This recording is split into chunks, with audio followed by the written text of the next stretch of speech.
예, 말씀 전하기 전에 오늘 당일을 기점으로 해서 두 분의 사역자가 사임하는데요. 강명수 신방사님은 딸 에스더 고3 돌보느냐고 잠깐 사역을 쉬고요.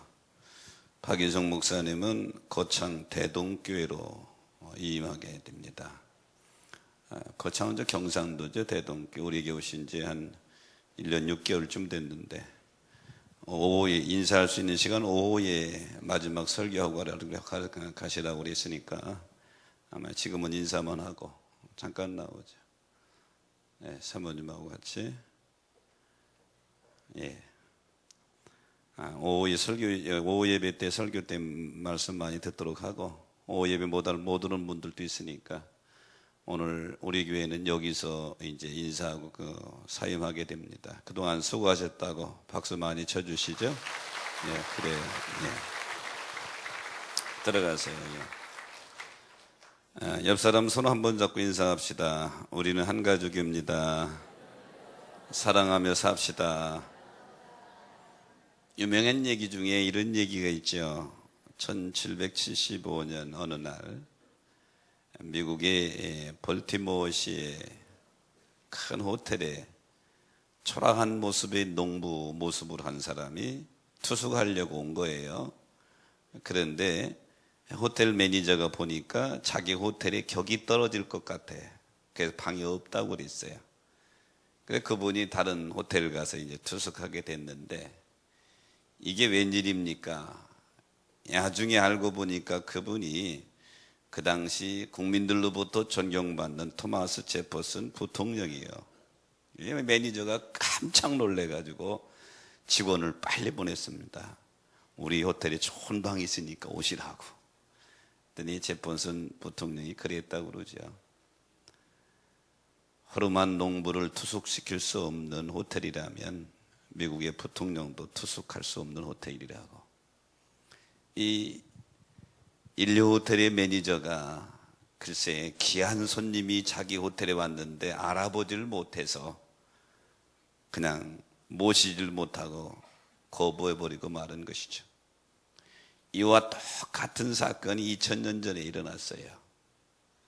예수님이 누굽니까? 만왕의 왕이시요 메시아시요 유대인의 왕으로 이 땅에 아기 예수로 오셨는데 정작 유대인들은 알아보지 못하고 그를 배척해 버렸어요. 하지만 동방에 있는 박사들 800km 이상 떨어진 거기에서 동방 박사들이 알아보고 먼 거리를 와서 아기 예수께 경배하는 그런 내용이 오늘 본문의 말씀의 내용입니다. 바라기는 이 땅에 구세주로 오신 예수 그리스도가 여러분에게 만왕의 왕이 되시고 구세주가 되시기를 주의 이름으로 축원합니다. 저는 오늘 본문의 말씀을 가지고 참된 성탄절 이런 제목을 잡아봤는데요. 근대의 기독교인들도 성탄절을 세상 사람들과 똑같이 보내는 성도들이 많이 있단 말이죠. 정말로 그리스도인으로서 진짜 참되게 성탄절을 어떻게 보내야 될 것이냐, 오늘 동방 박사들 모습 속에서 세 가지만 생각해 봅니다. 첫째는 메시아를 만나는 성탄절이 되어야 참된 성탄절이 됩니다. 오늘 1절에 보니까 헤로드 왕 때 예수께서 유대 베들레헴에 나심에 동방으로부터 박사들이 예루살렘에 이르렀더라 이렇게 말하고 있죠. 여기 동방 박사들은 하늘의 별자리를 연구하는 사람들이다 그러죠. 여기서 동방이라고 말하면 예루살렘 동편에 위치한 지역이신데 페르시아 지역입니다. 즉 바벨론 지역이 되죠. 그런데 유대 나라가 바벨론에 의해서 함락된 이후에 포로 시대 그 시대에 그쪽으로 많은 유대인들이 붙잡혀 가서 살게 되고 정착하게 됐습니다. 그러니까 동방 박사들이 자기 지역에 많이 살고 있는 유대인들을 통하여 유대인들이 얘기하는 메시아관, 유대인들이 얘기하는 그들이 생활 습성과 그들의 비전 이런 걸 전부 알고 있었단 말이죠. 그러던 차에 별을 연구하는데 글쎄 이상한 별이 나타나서 움직이기 시작한 거예요. 이에 동방 박사들이 그 별을 따라서 즉 예루살렘까지 온 거예요. 그런데 이 동방에서 예루살렘까지 거리가 얼마나 되느냐? 이웃거리가 아니에요. 키로수로 환산해 보니까 805km입니다. 서울서 부산까지 갔다 오는 거리예요. 지금처럼 KTX가 있는 시대도 아니고 자동차가 있는 시대도 아니니 800km가 넘는 거리를 이동해서 왔다고 하는 것, 이게 쉬운 일이 아니죠. 먼 거리에 있는 동방 박사들이 아기 예수 탄생을 위해서 먼 거리 많은 희생을 치르면서 왔어요. 왜인가요? 이 아기 예수 탄생의 소식을 보고, 별을 통해서 보고, 이는 유대인들이 기대하는 메시아가 분명하다. 그리고 와서 하는 말이 유대인의 왕으로 나신 이가 어디 계십니까? 이렇게 묻는 것을 보면 동방 박사들은 먼 거리를 별을 따라오면서 유대 나라에 유대인들이 학소고대하는 왕이 태어났다. 그래서 왕이 태어났으면 당연히 왕국에 있겠지. 예루살렘에 와서 묻는 거예요. 결국은 이 동방 박사들은 먼 거리부터 와가지고 이 땅에 구세주로 오신 아기 예수를 만나 경배하고 만나는 모습을 보게 되죠. 근본성탄절이 여러분 이 땅에 구세주로 오신 예수 그리스도가 여러분의 주인으로, 구세주로, 왕으로 모셔지게 되시기를 주의 이름으로 축원합니다. 동방 박사들은 아기 예수를 만나는데 방해가 많이 있어요. 우선은 거리적인 장애입니다. 이 동방에서부터 예루살렘까지가 805km고 예루살렘에서 베들레헴까지가 또 10km예요. 그러니까 815km의 먼 거리를 온 거예요. 아주 먼 거리, 낙이 타고 왔겠죠. 그래도 몇 날 며칠 걸려서 왔을 거예요. 두 번째는 행군의 장애입니다. 별을 보고 왔다고 그러니까 별이 낮에는 안 보이잖아요. 밤에만 행군했을 테니까 얼마나 힘들었겠어요. 또 사람들로부터의 이 장애입니다. 사람들이 제일 잘 가르쳐 주지도 않고 유대 사람들이 메시아에 대해서 낙담하고 있으니까 이 사람들로부터의 실망과 낙심. 그러나 이 모든 장애를 다 극복하고 마지막 베들레헴에 가서 이 땅의 구세주로 탄생하신 예수께 경배하고 만나는 장면. 오늘 이 예배에 참여한 여러분들도 세상 장애를 다 뒤로 하고 주님 전에 나와서 예수께 예배할 수 있는 거 하나님의 은혜인 줄 믿으시기 바랍니다. 누가복음 2장에서도 베들레헴 들에서 양을 치는 목자들에게 천사들이 나타났죠. 무서워서 벌벌 떠르니까 누가복음 2장 10절에 무서워하지 말라. 오늘 백성에게 미칠 큰 기쁜 좋은 소식을 전하노라. 그래서 아기 예수 탄생의 소식을 목자들에게 천사들이 알려주죠. 그랬더니 15절에 보니까 목자들이 야 일어나서 이제 베들레헴에 가서 우리가 만나자 하고 이들이 일어나서 베들레헴에 가가지고 이 땅에 구세주로 오신 예수를 만나는 그런 장면이 나옵니다. 아무리 좋다 하더라도 내 것이 되지 않으면 별 의미가 없는 거예요. 이 땅에 구세주로 오신 예수 그리스도가 구세주고 만왕의 왕이라 하더라도 나의 구세주, 나의 왕이 되지 않으면 의미가 없는 것이죠. 바라기는 근본 성탄절에 이 땅에 구세주로 오신 예수 그리스도가 여러분의 구주로 깊이 만나지게 되시기를 축복합니다. 어린 시절을 되돌아보면 초등학교나 중학교, 고등학교 때까지도 그 일을 했던 것 같아요. 소풍 가면 왜 보물찾기 했잖아. 보물찾기. 저는 고향이 공주 유구인데요. 학교 때 아주 지겹도록 소풍한 장소가 어디냐? 마곡사. 마곡사. 산 넘어서 꼭 거기를 갔어요. 왜 거기만 갔는지 몰라. 경치는 좋긴 하죠. 그래도 꼭 소풍을 따라갔는데 그 중에 기대되는 게 하는 게 뭐요? 보물찾기. 선생님들이 미리 가서 싹 숨겨놓고 이제 찾을 시간 되면 야 저기다 보물을 묻어놨다 찾아라 그러죠. 그럼 학생들이 떼어가지고 종이 죽지 않아 찾는 거예요. 찾아봐야 뭐 그림 물감이니 뭐 노트니 뭐 연필이니 이런 것들인데 학용품인데 그래도 그때는 그게 대박 터지는 거 아니에요. 이야 그러는데 지나고 보면 재미있는 추억이지만 이보다 더 큰 대박이, 비교할 수 없는 대박이, 만왕의 왕으로 오신 메시아 그분을 발견하고 만나는 것인 줄 믿으시기 바랍니다. 이분 만나야 구원 얻는 거예요.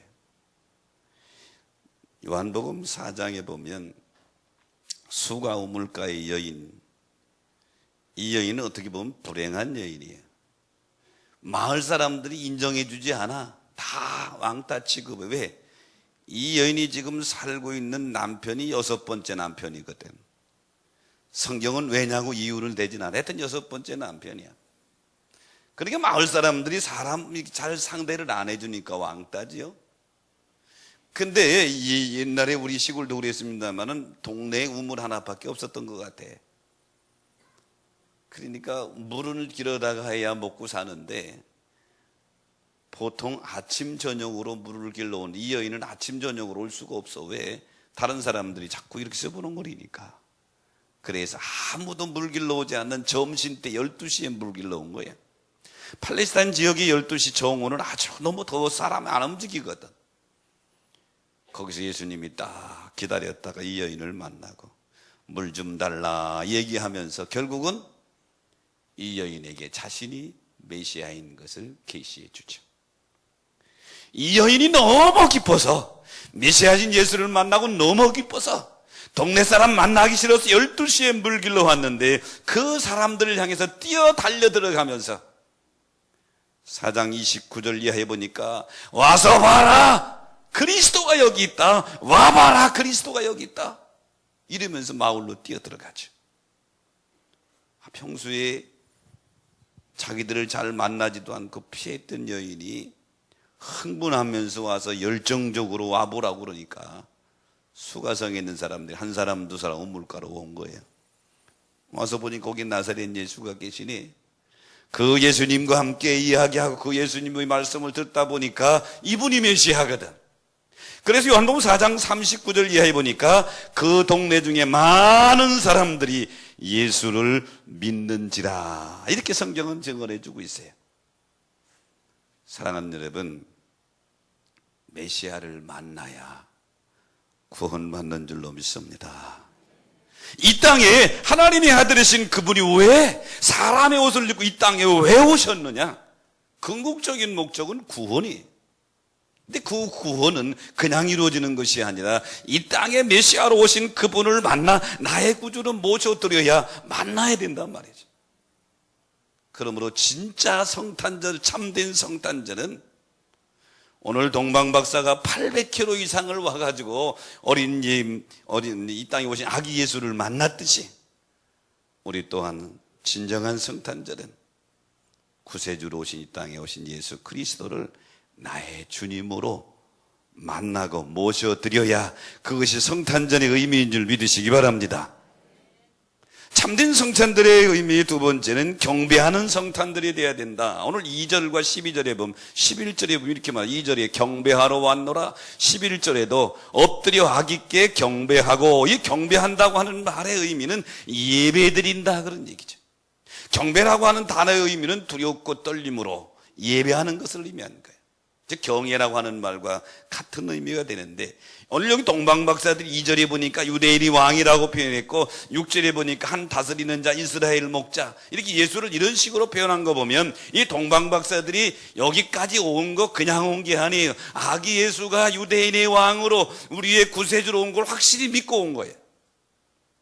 그리고 와서 그 아기 예수께 엎드려 경배하고 있습니다.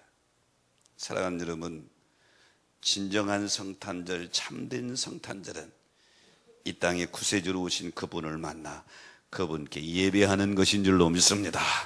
그분께 예배드리는 여러분 되시기를 주의 이름으로 축복합니다. 가끔 성탄절을 지내다 보면 담임 목사가 좀 섭한 게 있어. 뭐가 섭하냐? 성탄 이브, 크리스마스 이브 때 적들이 젊은이들이 많이 그러는데 2부 때 그냥 밤 12시, 1시, 2시까지 하다가 친구들하고 놀고 뭐 항세하다가 정작 중요한 성탄 예배에는 잠자느냐고 못 와.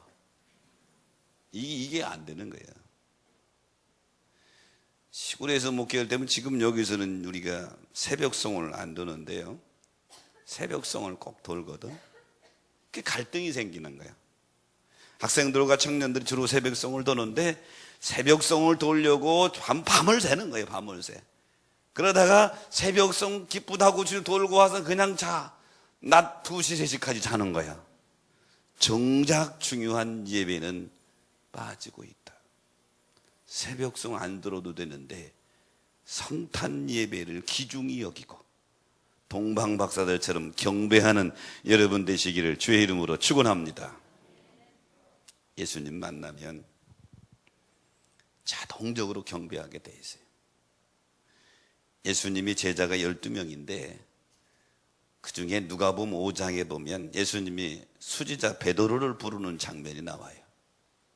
베드로는 어부입니다. 갈릴리 호수의 어부거든요. 아침에 일찍이 오셔서 그물을 걷고 정리하고 있는 베드로 배에 딱 올라가시더니 군중들에게 한참을 설교하시고 베드로에게 뱃삭을 줘야 되겠다 생각하셨는지 베드로에게 야, 깊은 데로 가서 그물을 내려봐 그럽니다. 근데 베드로의 입장에서는 예수님 말씀이 상식적으로 두 가지 맞지를 않아요. 지금은 낮인데 갈릴리 호수는 낮에는 고기를 잡히질 않아. 왜?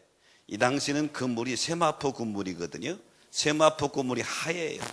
나일론이 나오기 전이니까. 그러니까 낮에 하얀 그물 치면 고기도 바보가 아니니까 슬 도망가 버린단 말이에요.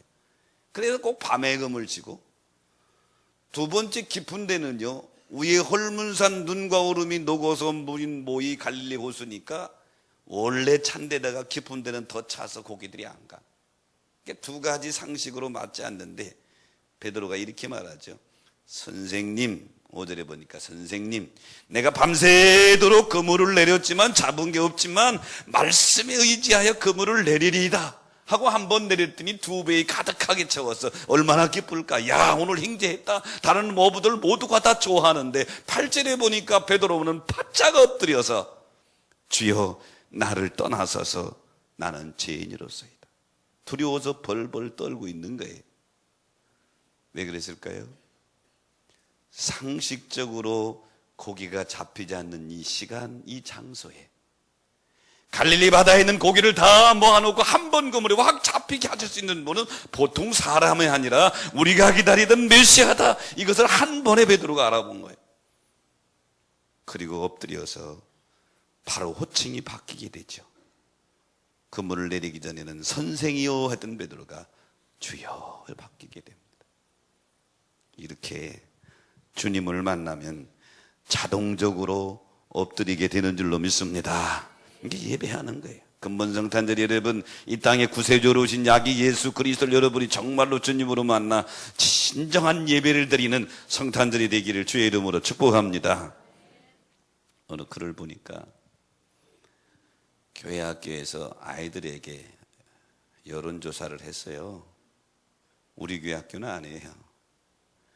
크리스마스라고 하는 단어를 딱 보여주면서 생각나는 거 하나씩 적어라 그랬더니 아이들이 뭘 적어놓은 산타크로스, 선물, 크리스마스 트리, 캐롤.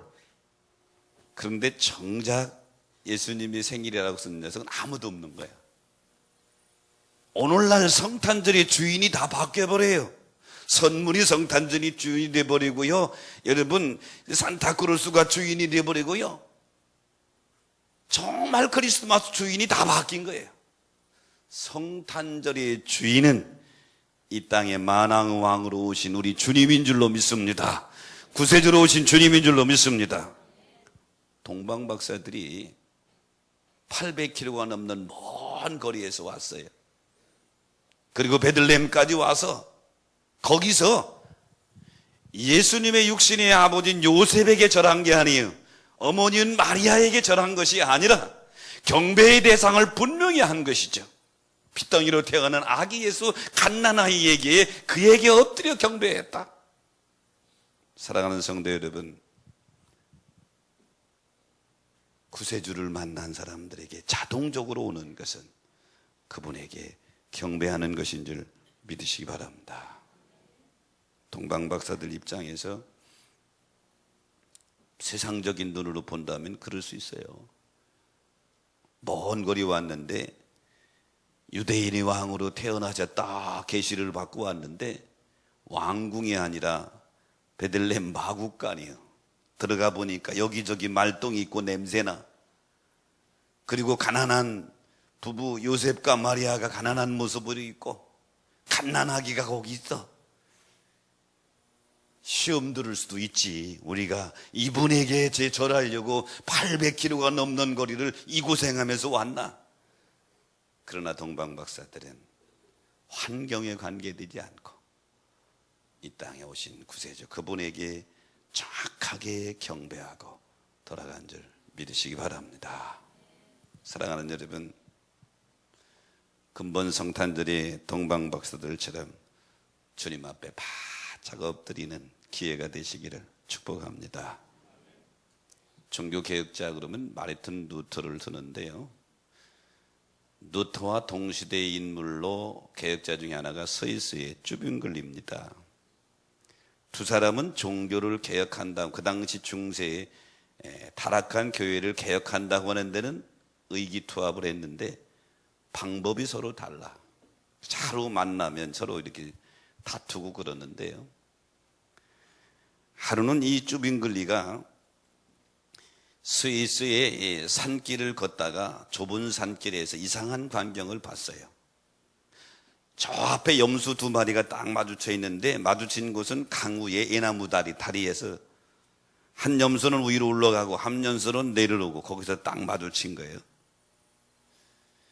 두 염소가 서로 길을 비키지 않고, 비킬 수도 없어. 서로가 뒤를 쳐다보니까 뒤로 갈 수도 없고 한참을 대치하더니 쭈빙글리 가지고 어떡할까 하고 가만히 봤더니 밑에서 위로 올라가던 염소가 바짝 그냥 엎드리는 거야, 길에서. 그러더니 위에서 내려오는 염소가 밟고 지나가더니, 지나간 다음에 엎드렸던 염소가 다시 일어나서 위로 올라가더라는 거예요. 여기서 쭈빙글리가 무릎을 탁 친 거예요. 맞다. 하나님께 은혜 받은 자는, 은혜 받을 수 있는 자는 엎드리는 것이다. 그 다음부터 엎드렸다는 얘기죠. 사랑하는 여러분, 예배가 뭡니까? 하나님 앞에 마음을 낮추어서 바짝 엎드릴 때, 물이 높은 곳에서 낮은 곳으로 흐르듯이 하나님의 은혜는 겸손한 자에게 지금도 여전히 흐르는 줄 믿으시기 바랍니다. 근본 성탄절에 동방박사들이 멀리 동방에서부터 아기 예수 앞에 엎드려 경배했던 것처럼 참된 성탄절은 주님을 만나 그분에게 엎드려 예배하는 것, 이게 성탄절인 줄 믿으시기 바랍니다. 그런 여러분이 되시기를 주의 이름으로 축복합니다. 참된 성탄절의 세 번째는 예물을 드리는 성탄절이 되어야 된다. 오늘 11절에 보니까 엎드려 아기께 경배하고 보배합을 열어 황금과 유황과 모략을 예물로 드리니라. 그 당시에 왕을 아련할 때는 절대로 그냥 가면 안 돼. 왕을 아련할 때는 자기가 가장 준비할 수 있는 최고의 선물을 준비해 가서 왕을 아련했어. 여러분, 사울도 왕으로 기름 붓기 전에 아버지가 잃어버린 이 나귀를 찾아다니다가 선지자를 찾아간다니까, 선지자 자가 야 우리가 예물이 없는데 어떻게 가냐 이렇게 나오는 것에서 구약에 나오잖아요. 이 당시에 왕을 아련할 때에는 빈손 들고 가면 안 돼.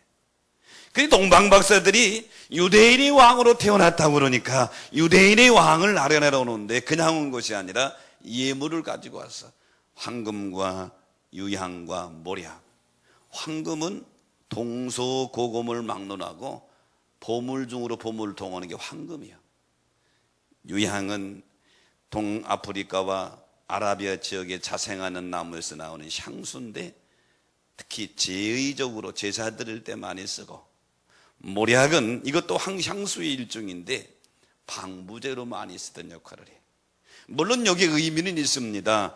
이 황금은 예수님이 왕권을, 유향은 예수님의 신성을, 모략은 예수님의 순환과 죽음을 상징하지만 동방방사들은 자기들이 준비한 3가지 예물을 아기 예수께 드리고 엎드려 경배했다. 사랑하는 성도 여러분,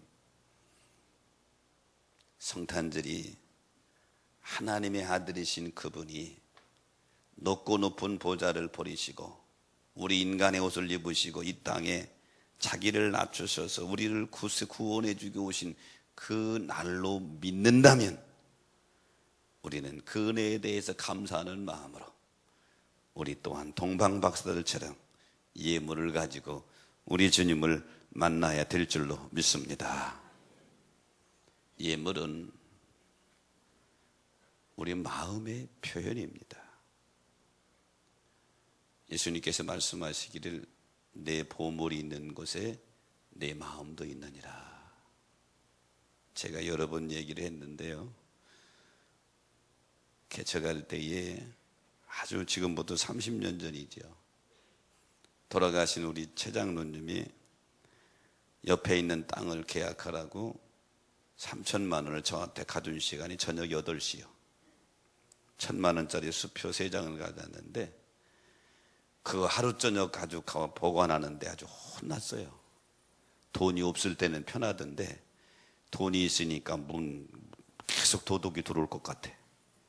아주 그거 하루 저녁 보관하고 주는데 얼마나 힘들었는지 몰라. 그때 내가 느낀 게 뭔 줄 알아요? 예수님께서 내 보물이 있는 곳에 내 마음이 있다, 그것을 깨달은 거예요. 사랑하는 여러분, 근본 성탄절의 동방박사들처럼 하나님 앞에 내 마음을 듬뿍 담아서 예물을 드리는 성탄절이 되시기를 주의 이름으로 축복합니다. 성도들이 예물을 드릴 때는 기본적으로 3가지 마음 자세가 있어야 돼요. 첫째는 자원하는 마음으로 드려야 된다. 신명기 16장 10절에 보니까 너희는 예물을 내 힘에 헤아려 자원하는 마음으로 드려라. 두 번째는 즐거운 마음입니다. 역대상 29장 14절에 보니까 너희는 즐거운 마음으로 드릴지어다. 세 번째는 성심으로 돼. 역대상 29장 9절에 보니까 성심으로 여호와께 드려라. 다시 말하면 자원하는 마음, 즐거워하는 마음, 그리고 성심껏 드리는 마음, 이게 예물을 드리는 기본적인 자세예요. 바라기는 근본 성탄절에 동방박사들처럼 여러분이 하나님 앞에 기쁨으로 예물을 가지고 나아갈 수 있는 기회가 되시기를 축복합니다. 성경에 보면 모든 예배에는, 제사에는 예물이 있어요. 모든 제사에는 예물이 있어요. 그래서 지금도 어떤 교회들은 모든 예배에 헌금하죠. 심지어는 새벽 기도까지 헌금 바구니를 돌리는 교회들이 있어요. 그 사람들이 주장도 의미는 있어요. 예배에는 예물이 있어야 된다. 근데 우리에게는 기본적으로 우리 예배에 예물, 제물이 되어주신 분은 우리 주님인 줄로 믿습니다.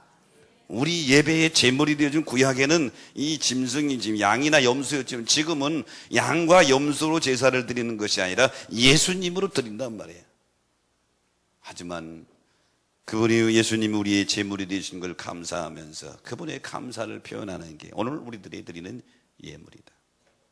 성경에 보면 예물에 성공한 사람들이 축복을 받아 누리죠. 창세기 22장에 아브라함을 하나님이 시험하십니다. 22장 1절에 보니까 하나님이 아브라함을 시험하사, 그렇게 나와요. 그리고 내 아들 이삭을 모리아 산에 가서 번제로 드려라. 번제는 그때 양을 잡아서 태워드리는 게 번제예요. 그런데 백사에 낳은 아들을 번제로 드리, 이게 말이 돼요? 이해가 안 되는 얘기죠. 아들 줄 때는 언제고 제물로 드리다니까. 근데 아브라함은 토를 달질 않았어요. 히브리서 보면, 히브리서의 아브라함을 얘기할 땐 아브라함은 그 이삭을 하나님이 살릴 줄 믿었다고 그랬어요. 자기가 죽인다 하더라도 살릴 줄 믿었다고 그랬어요. 어쨌든 모리아산에 가서 제물로 드리려고 했을 때 그냥 흉내만 낸 게 아니에요.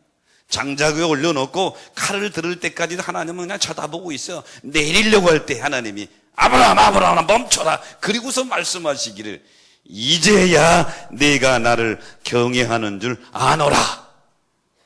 그리고 뭐라고 축복하시죠? 17절에 내가 네게 큰 복을 주리라. 뭐예요? 하나님이 아브라함이 드린 예물을 받으시고 축복하시죠.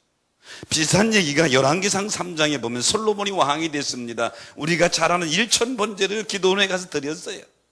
이때 하나님이 솔로몬의 예물을 받으시고 꿈에 솔로몬에게 나타나서 뭐라고 말씀하십니까? 내가 네게 무엇을 줄고 너는 구하라. 솔로몬이 지혜를 구하니까 하나님이 전무후무한 지혜를 주시고 구하지 않은 부귀영화도 주시죠. 자, 아브라함과 이 솔로몬 두 가지 공통점이 있어요. 모두가 그들은 예배와 예물에 성공했다는 얘기죠. 오늘 이 예배에 참여한 여러분, 근본 성탄절, 참된 성탄절은 동방 박사들처럼 먼저 메시아로 오신 주님을 만나시기를 축원합니다.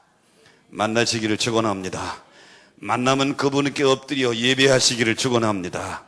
예배할 때 동방 박사들처럼 예물을 가지고 주 앞에 나아가는 여러분 되시기를 주의 이름으로 축복합니다.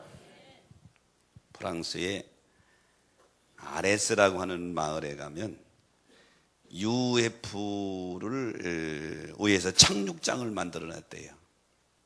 전 가보지는 못했는데 글을 봤어요. UFO가 뭔지 알죠? UFO가 착륙할 수 있는 착륙장을 만들어 놨대.